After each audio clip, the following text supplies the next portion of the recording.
દાહોદ જિલ્લાના ઝાલોદ પોલીસ દ્વારા તહેવારોને અનુલક્ષીને ધાવડિયા ચેકપોસ્ટ પર વાહન ચેકિંગ દરમિયાન એક પિકઅપ ઊભી રાખી હતી અને તેને ચેક કરતા લસણ ડુંગળીની નીચેના ભાગમાંથી ભારતીય બનાવટનો વિદેશી દારૂ મળી આવ્યો હતો. લસણ ડુંગળીની આડમાં દારૂની હેરાફેરી કરતું પિકઅપ સાથે 2 આરોપીને ઝાલોદ પોલીસે ઝડપી પાડ્યા છે.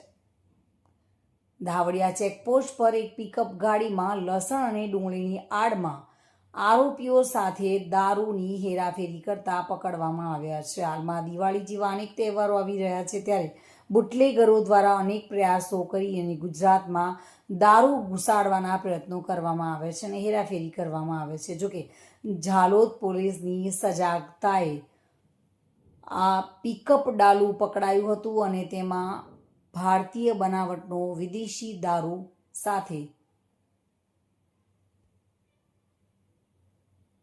અનેક શખ્સોને પકડી પાડવામાં આવ્યા છે. કિશોર ડબગર સાથે bureau report, today Gujarati news.